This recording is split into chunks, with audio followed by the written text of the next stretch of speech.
ಇವ್ರು ಯಾರಿಗಾನ ರೈತರಿಗೆ ಅವ್ರಿಗೆ ಯಾರು ಅಂತ ಕೊಟ್ಟಿದ್ರೆ ಪರವಾಗಿಲ್ಲ, ಕೊಟ್ಟುವ ಯಾರು ಕೊಟ್ಟಾರ ನೀವು ಯಾರು ಬರ್ತಾನೆ ಇಲ್ರಿ. ಎಲ್ಲರೂ ಪ್ರಯತ್ನ ಮಾಡಿದ್ರೆ ಯಾರು ಬರೋಂಗಿಲ್ಲ, ಬಾಡಿಗೆ ಇಡಕ್ಕೆ ಬರೋಲ್ಲ ಯಾರು. ಇದೇನು ಮಾಡೋದು ಉದ್ದೇಶ ಒಂದು ಮುಚ್ಚ ಹಾಕೋದ್ರೊಳಗೆ ಏನು ಅರ್ಥ ಇಲ್ಲ. ಅದೇ ಮುಚ್ಚ ಹಾಕೋದ್ರೆ ಏನು ಅರ್ಥ ಮನೆ ಮಚ್ಚೋದ್ರಾಗ ಅರ್ಥ ಏನಿಲ್ಲ ಅದ್ರಾಗ ಏನಿಲ್ಲ ಅಂತ ಯಾರು ಬರೋಲ್ರಿ ಅಂತ ಆಗತ್ತಿರಲ್ಲ. ಪ್ಲಾನ್ ಒಂದು ಇಲ್ಲಿ ಕಟ್ಟಡ ಒಂದು ಇದು ಏನಂತಂದ್ರೆ ಬ್ಯಾಂಕಿಗೆ ಆದಾಯ ಬರಂಗೆ ಬಿಲ್ಡಿಂಗ್ ಕಟ್ಟಾರ ಕಮರ್ಷಿಯಲ್. ಸರ್ 100% ಆಮೇಲೆ ನಿಮ್ಗೆ ಕಾಯ್ದೆ ಏನೈತಿಲ್ಲ, ಕಾಯ್ದೆ ಪ್ರಕಾರ ನಿಮ್ಗೆ ನಡಿಬೇಕು. ಬ್ಯಾಂಕ್ ನಿಯಮಾವಳಿಗಳು ಅದಾವೆ, ಬ್ಯಾಂಕ್ ನಿಯಮಾವಳಿಗಳು ಬ್ಯಾಂಕ್ ನಡಿಬೇಕು. ಬ್ಯಾಂಕ್ ನಿಯಮಾವಳಿಗಳು ಬ್ಯಾಂಕ್ಗಳು ಬಿಸ್ನೆಸ್ ಮಾಡಕ್ಕೆ ರೈತರಿಗಾಗಿ ಇದು ಮಾಡ್ಯಾರ ಬ್ಯಾಂಕ್ಗಳು. ರೈತರಿಗೆ ಬೇಕಾಗಿ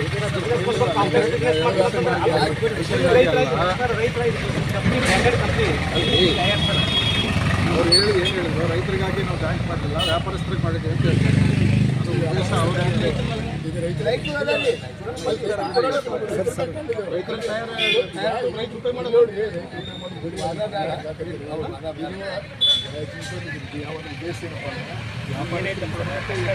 ಸಂಬಂಧ ಇಲ್ಲ. ಪ್ಲಾನ್ ಪರ್ಮಿಷನ್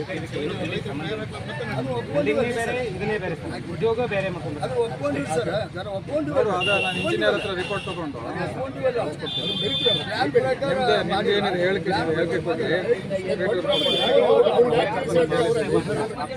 ರಿಪೋರ್ಟ್ ಏನಿದೆ, ನೀವು ಏನು ಕೊಟ್ಟಿದ್ದೀರಿ, ಯಾವ ಉದ್ದೇಶಕ್ಕೆ ನೀವು ಕೊಟ್ಟಿದ್ರು, ಸಾಹೇಬ್ರ ನಮ್ದು ರಿಪೋರ್ಟ್ ಕೊಡ್ತೀವಿ, ಸಾಹೇಬ್ರ ರಿಪೋರ್ಟ್ ಹಾಕ್ತಾರೆ. ಮಾನ್ಯ ನಿರ್ದೇಶಕರ ಸೂಚನೆ ಮೇರೆಗೆ ಇನ್ನು ಬಸವೇಶ್ವರ ಕೋಆಪರೇಟಿವ್ ಬ್ಯಾಂಕ್ ಕೊಟ್ಟಿರೋ ನಿವೇಶನದಲ್ಲಿ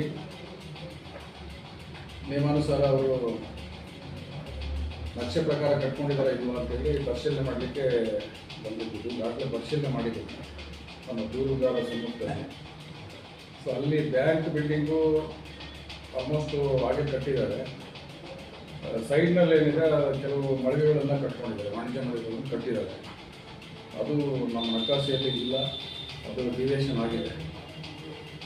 ಸೊ ಅದ್ರ ಸಂಬಂಧ ನಮ್ಮ ಸಹಾಯಕ ಕಾರ್ಯನಿರತ ಅಭ್ಯರ್ಥಿಗಳು ಬಿಜಾಪುರದಲ್ಲಿರ್ತಾರೆ, ಅವ್ರಿಗೂ ಕೂಡ ವಿಸಿಟ್ ಮಾಡಿ ಒಂದು ವರದಿ ಕೊಡಿ ಅಂತ ಕೇಳಿದ್ವಿ. ಆ ವರದಿ ತಗೊಂಡು ಆದ ನಂತರ ಸೊ ಕಾರ್ಯದರ್ಶಿ ಅವರು ಹೇಳಿಕೆ ಪಡ್ಕೊಂಡು ಮತ್ತು ಅವರು ದೂರದಾರ ಹೇಳಿಕೆ ಪಡ್ಕೊಂಡು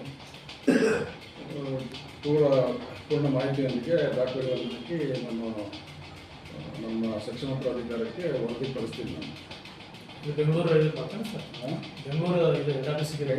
ನಿರ್ದೇಶಕರು ನಮಗೆ ಇಟ್ಟಿರ್ತಾರೆ, ಅದು ಸ್ಟೇಟ್ ಇರ್ತದೆ, ಅವ್ರಿಗೆ ಕಳಿಸ್ತೀನಿ. ಯಾಕಂದರೆ ಅವರೇ ಹೇಳಿದ್ರು ವಿಸಿಟ್ ಮಾಡಿ ವರದಿ ಹಾಕಿ ಅಂತ ಹೇಳಿ.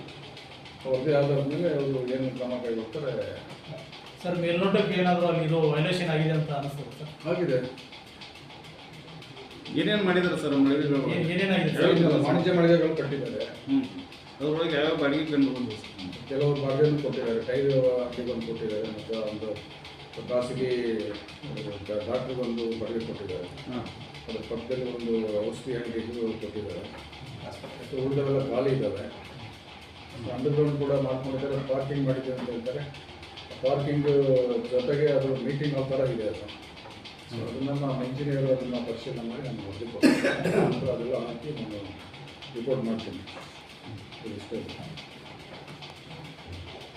ಒಟ್ಟಾರೆಯಾಗಿ ಅದು ಬಿಲ್ಡಿಂಗ್ ಏನೈತಿ ನಿಮ್ಮ ನಿಯಮಾವಳಿ ಪ್ರಕಾರ ಕಂಡು ಬಂದಿಲ್ಲ.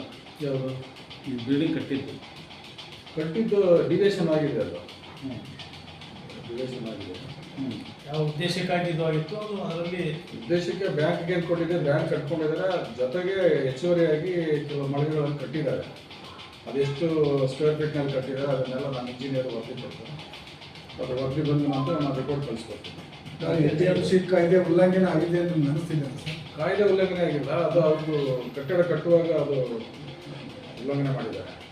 ಷರತ್ತು ಕಂಡೀಷನ್ಸ್ ಇರುತ್ತಲ್ಲ, ಕಂಡೀಷನ್ಸ್ ಯಾವುದೇ ಏನೇನು ಎಲ್ಲೆಲ್ಲಿ ಇರಬೇಕು ಅಂತೇಳಿ ಅದು ನಾವು ಪರ್ಮಿಷನ್ ತೊಗೊಂಡಿದ್ದಾರೆ ನಮ್ಮ ಲೇಔಟ್ ಪ್ಲ್ಯಾನಲ್ಲಿ. ಅದ್ರದ್ದು ಚೆಕ್ ಮಾಡಿಕೊಂಡು ಈಗ ಅದು ಆ ಥರ ಕಟ್ಟಿದ್ದಾರೆ ಇಲ್ವ ಅಂತ ನೋಡ್ತೀನಿ ನಾನು.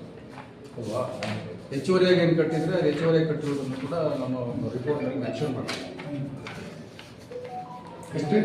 ಕಟ್ಟಿರೋದು ಅಷ್ಟೇ ಅಲಿಗೇಷನ್ ಮಾಡಿದ್ದಾರೋ, ಆಲ್ರೆಡಿ ಆ ಬಿಲ್ಡಿಂಗಲ್ಲಿ ಏನೇನು ನಡಿಬೇಕಾಗಿತ್ತು, ಏನು ನಡೀತಾ ಇದೆ, ನಡಿಬಾರ್ದಾಗಿತ್ತು, ಅದು ನೋಡ್ತಾ ಬಂದಿದ್ರು. ಅದು ಹೇಳಿ ನಮಗೆ ಅದು ಸ್ಪಷ್ಟ ಹೇಳಿದ್ದಾರೆ. ಅದು ಆ ವಿಷಯ ಹೇಳಿದ್ರೆ ನಮ್ಗೆ ತಿಳಿದೀವಿ. ಲೆಟ್ರ್ ಏನು ಕೊಟ್ಟಿದ್ದಾರೆ ಓದ್ಬಿಡ್ತೀನಿ ನನಗೆ. ಸೊ ಹೇಳಿದ್ನಲ್ಲ, ಇವರು ಮೇಲ್ಕಂಡ ವಿಷಯಕ್ಕೆ ಸಂಬಂಧಿಸಿದಂತೆ ಉಲ್ಲೇಖಿತ ಮನವಿಯನ್ನು ಈ ಪತ್ರದಿಂದ ಲಗತ್ತಿಸಿ ಕಳಿಸುತ್ತಾ ಸದರಿ ದೂರಿನಲ್ಲಿನ ಅಂಶಗಳ ಕುರಿತು ತಾಳಿಕೋಟೆ ಸಮಿತಿಗೆ ಭೇಟಿ ನೀಡಿ ದೂರುದಾರರ ಸಮಕ್ಷಮದಲ್ಲಿ ಸ್ಥಳ ಪರಿಶೀಲನೆ ನಡೆಸಿ ಅವರ ಹೇಳಿಕೆ ಪಡೆದು, ಹಂಚಿಕೆದಾರರ ಹೇಳಿಕೆ ಪಡೆದು, ಸಮಿತಿ ಕಾರ್ಯದರ್ಶಿಗಳ ಹೇಳಿಕೆಗಳನ್ನು ಪಡೆದು, ಸೂಕ್ತ ದಾಖಲೆಗಳನ್ನು ಪಡೆದು, ಸದರಿ ಹೇಳಿಕೆ ಹಾಗೂ ದಾಖಲೆಗಳನ್ನು ಆಸ್ತಿ ಹಂಚಿಕೆ ನಿಯಮಗಳು ಹಾಗೂ ಚಾಲ್ತಿಯಲ್ಲಿರುವ ಸರ್ಕಾರದ ಆದೇಶ ಸುತ್ತೋಲೆಗಳನ್ವಯ ಪರಿಶೀಲಿಸಿ ಸ್ಪಷ್ಟ ಅಭಿಪ್ರಾಯದೊಂದಿಗೆ ವಿವರವಾದ ವರದಿ ಸಲ್ಲಿಸಲು ಸೂಚಿಸಿದೆ ಅಂತ ಹೇಳ್ತಾರೆ. ಅದಲ್ವಾ ಇವ್ರದ್ದು ದೂರ ಏನಿದೆ ಅವ್ರು ಹೋಗ್ತೀನಿ ಕೇಳಿ. ಡೈರೆಕ್ಟರಿಗೆ ಅಡ್ರೆಸ್ ಮಾಡಿದರೆ ತಾಳಿಕೋಟೆ ಕೃಷಿ ಉತ್ಪನ್ನ ಮಾರುಕಟ್ಟೆ ಸಮಿತಿಯಲ್ಲಿ ನಿವೇಶನ ಸಂಖ್ಯೆ 27ರಲ್ಲಿ ಹಂಚಿಕೆ ಪ್ರಕ್ರಿಯೆಯಲ್ಲಿ ಕೃಷಿ ಉತ್ಪನ್ನ ಮಾರುಕಟ್ಟೆ ಕಾಯ್ದೆ ಮತ್ತು ನಿಯಮಾವಳಿಗಳು ಉಲ್ಲಂಘನೆ ಮಾಡಿರುವವರ ಮೇಲೆ ಕಾನೂನು ಕ್ರಮ ಜರುಗಿಸುವ ಕುರಿತು ಫಿರ್ಯಾದಿ ಕೊಟ್ಟಿದ್ದಾರೆ. ಸೊ ಅದರಲ್ಲಿ ನಮ್ಮದು ಟರಾವ್ ನಂಬರ್ ಹಾಕಿದ್ದಾರೆ, 25/2/2020ರಲ್ಲಿ ಹಂಚಿಕೆ ಆಗುತ್ತೆ ಅಂತೇಳಿ. ಮೇಲ್ಕಾಣಿಸಿದ ವಿಷಯಕ್ಕೆ ಸಂಬಂಧಿಸಿದಂತೆ ನಾನು ಗುರ್ಲಿಂಗಪ್ಪ, ಗುನ್ನಾಪುರ, ಸಾಕಿನ್, ವಿಜಯಪುರ ಬರ್ಕೊಡೋ ವಿನಂತಿ ಅರ್ಜಿ ಏನೆಂದರೆ, ವಿಜಯಪುರ ಜಿಲ್ಲೆಯ ತಾಳಿಕೋಟೆ ತಾಲೂಕಿನ ಕೃಷಿ ಉತ್ಪನ್ನ ಮಾರುಕಟ್ಟೆ ಸಮಿತಿ ತಾಳಿಕೋಟೆ ಮುಖ್ಯ ಪ್ರಾಂಗಣದಲ್ಲಿರುವ ನಿವೇಶನ ಸಂಖ್ಯೆ 27ನ್ನು ಲೈಸೆನ್ಸ್ ಪಡೆದ ಅಧಿಕೃತ ದಲ್ಲಾಳರು ಹಂಚಿಕೆ ಮಾಡಲು ನಿಯಮಾವಳಿಗಳು 2004ರಲ್ಲಿ ಕಾನೂನಾತ್ಮಕ ಅಂಶವನ್ನು ದಲ್ಲಾಳರಿಗೆ ಹಂಚಿಕೆ ಮಾಡಲು ಅವಕಾಶವಿರುತ್ತದೆ.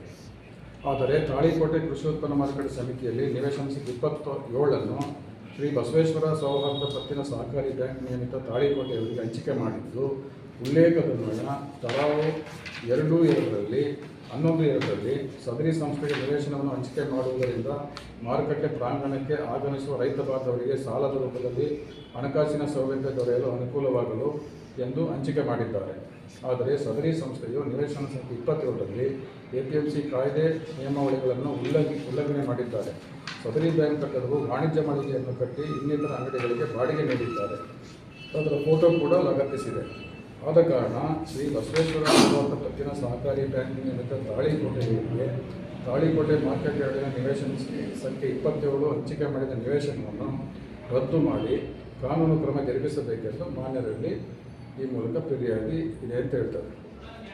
25 ಇವ್ರ ಹೆಸರು ಗುರ್ಲಿಂಗಪ್ಪ, ಗುನ್ನಾಪುರ ಅಂತ. ಮನೆ ನಂಬರು 1875. ಕೃಷಿ ಉತ್ಪನ್ನ ಮಾರುಕಟ್ಟೆ ಸಮಿತಿಯಲ್ಲಿ ನಿವೇಶನ ಸಂಖ್ಯೆ 27 ಶ್ರೀ ಬಸವೇಶ್ವರ ಸೌಹಾರ್ದ ಪತ್ತಿನ ಸಹಕಾರಿ ಬ್ಯಾಂಕ್ ನಿಮಿತ್ತ ತಾಳಿಕೋಟೆ ಇವರಿಗೆ 27ನೇ ನಿವೇಶನ ಹಂಚಿಕೆಯಾಗಿತ್ತು. ಈ ನಿವೇಶನ ಬ್ಯಾಂಕ್ ಉದ್ದೇಶಕ್ಕಾಗಿ ತಗೊಂಡಿದ್ದರು. ಈ ನಿವೇಶನ ಬ್ಯಾಂಕ್ ಉದ್ದೇಶಕ್ಕಾಗಿ ಕಟ್ಟಡವನ್ನು ಪರ್ಮಿಷನ್ ತೆಗೆಸಿ ವಾಣಿಜ್ಯ ಮಳಿಗೆಯನ್ನು ಮಾಡಿ ಬಾಡಿಗೆಯನ್ನು ಕೊಟ್ಟಿದ್ದಾರೆ. ಪರ್ಮಿಷನ್ ಒಂದು, ಕಟ್ಟಡ ಒಂದು. ಆಮೇಲೆ ಈ ಕಟ್ಟಡದ ಬಗ್ಗೆ ಕೃಷಿ ಉತ್ಪನ್ನ ಮಾರುಕಟ್ಟೆ ಕಾರ್ಯದರ್ಶಿಯೊಳಗೆ ಕೇಳಿದರೆ ಯಾವುದೇ ಮಾಹಿತಿ ಸಲ್ಲಿಸುತ್ತಿಲ್ಲ.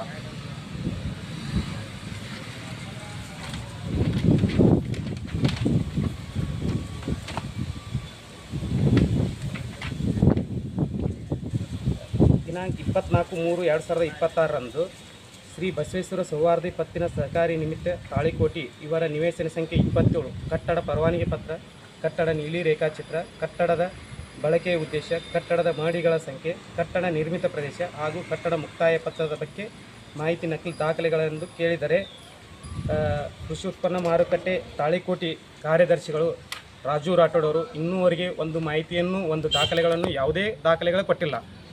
ಅವರು ಭ್ರಷ್ಟಾಚಾರ ಇರುವುದರಿಂದ ಯಾವುದೇ ದಾಖಲೆಗಳನ್ನು ಸಾರ್ವಜನಿಕರಿಗೆ ನೀಡುತ್ತಿಲ್ಲ.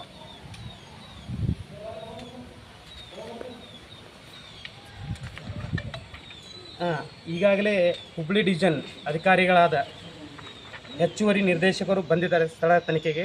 ಈ ಸ್ಥಳ ತನಿಖೆಯಲ್ಲಿ ಅವರು ಪ್ಲ್ಯಾನ್ ಕೊಟ್ಟಂಥ ಪರಿಶೀಲನೆ ಮಾಡಿದಾಗ ಆ ಸ್ಥಳದಲ್ಲಿ ಬ್ಯಾಂಕತ್ ಪ್ಲ್ಯಾನ್ದಾಗಿದೆ, ಆದರೆ ಕಟ್ಟಡಗಳನ್ನು ವಾಣಿಜ್ಯ ಕಾಂಪ್ಲೆಕ್ಸ್ ಕಟ್ಟಿದ್ದಾರೆ. ಕಟ್ಟಡದಲ್ಲಿ ಟಯರ್ ಮಾರಾಟ ಮಾಡುವ ಮಳಿಗೆ, ಆಮೇಲೆ ಆಸ್ಪತ್ರೆ, ಆಮೇಲೆ ಟಿಕೆಟ್ ಬುಕ್ಕಿಂಗ್ ಬಸ್ಸಿಂದಿದು ಇನ್ನಿತರ ಅಂಗಡಿಗಳು ಮಾಡಿದ್ದಾರೆ. ಪಾರ್ಕಿಂಗ್ ಜಾಗದಲ್ಲಿ ಅಂಗಡಿ ಕಟ್ಟಿದ್ದಾರೆ. ಎಲ್ಲ ನಿಯಮಗಳ ಉಲ್ಲಂಘನೆ ಮಾಡಿದ್ದರಿಂದ ಇವು ಕಾನೂನು ಪ್ರಕಾರ ಕ್ರಮ ಕೈಗೊಳ್ಳಬೇಕು ಮತ್ತು ಈ ಬಿಲ್ಡಿಂಗನ್ನು ಸರ್ಕಾರಕ್ಕೆ ಹೊಳ್ಳಿ ಮುಟ್ಗಳು ಹಾಕಬೇಕು. ಮಾರಾಟ ಮಾಡಿದ್ದನ್ನು ರದ್ದು ಮಾಡಿ APMCಗೆ ಹೊಳ್ಳಿ ಮುಟ್ಗಳು ಹಾಕೋಬೇಕು. ಇವೆಲ್ಲ ಮಾಡಿದ್ದಕ್ಕೆ ನೀವು ಯಾರ್ಯಾರಿಗೆ ದೂರು ಸಲ್ಲಿಸಿದ್ರಿ, ಅವ್ರು ಏನು ಯಾರಿಗೆ ಡೈರೆಕ್ಷನ್ ಕೊಟ್ಟಾರ, ಯಾರು ಬಂದಾರ, ಅದು ತನಿಖೆ ಮಾಡೋದು ಹೊತ್ತಿನಾಗ ಏನೇನು ಕಂಡು ಬಂತು ಅದ್ರ ಬಗ್ಗೆ ಡೀಟೇಲ್ಸ್ ಹೇಳಿ. ಮಾನ್ಯ ನಿರ್ದೇಶಕರು ಕೃಷಿ ಮಾರುಕಟ್ಟೆ ಇಲಾಖೆ ಬೆಂಗಳೂರು ಇವರಿಗೆ ದೂರು ಸಲ್ಲಿಸಿದ್ದೆ. ಅವರು ಬೆಳಗಾವಿ ವಿಭಾಗ ಕಚೇರಿ ಆಡಳಿತ ಕಾನೂನು ಜಾರಿ ಕೋಶ ಹುಬ್ಬಳ್ಳಿ ಇವರಿಗೆ ತನಿಖೆಗೆ ತನಿಖಾಧಿಕಾರಿಯನ್ನು ನೇಮಕ ಮಾಡಿದ್ದಾರೆ. 5/8/2026 12 ಗಂಟೆಗೆ ತನಿಖಾಧಿಕಾರಿಗಳು ತಾಳಿಕೋಟೆಗೆ ಬಂದು ಭೇಟಿ ಮಾಡಿ ಪರಿಶೀಲನೆ ಮಾಡಿದ್ದಾರೆ. ಒಟ್ಟು ನಿಯಮಾವಳಿಗಳ ಉಲ್ಲಂಘನೆ ಮಾಡಿ ಕಟ್ಟಡ ಇದೆ ಎಂದು ಹೇಳಿದ್ದಾರೆ.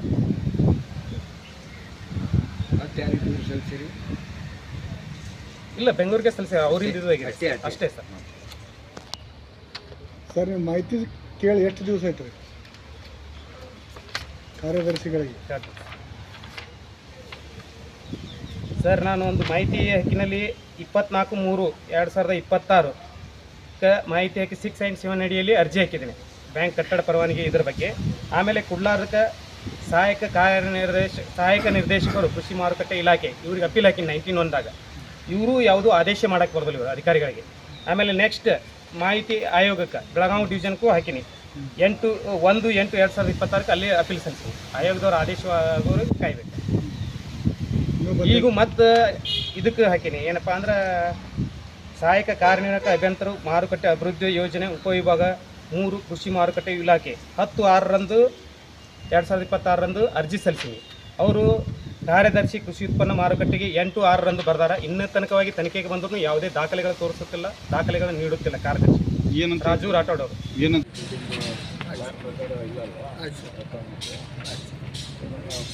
ಇವ್ರದ್ದೆಲ್ಲ ತಗೊಳ್ತೀನಿ, ನಮ್ಮ ಸೊಸೈಟಿಯವರು ಕೊಡ್ತಾರೆ, ನಮ್ಮ ಇಂಜಿನಿಯರ್ದು ಬಗ್ಗೆ ಕೇಳಿದ್ದೀನಿ, ಇನ್ಸ್ಪೆಕ್ಷನ್ ಮಾಡಿ ಅದೇನು ಅಪ್ರೂವಲ್ ಪ್ಲಾನ್ ಇತ್ತಲ್ಲ ಆ ಪ್ರಕಾರ ಇದೆ ಇಲ್ಲ ಅಂತೇಳಿ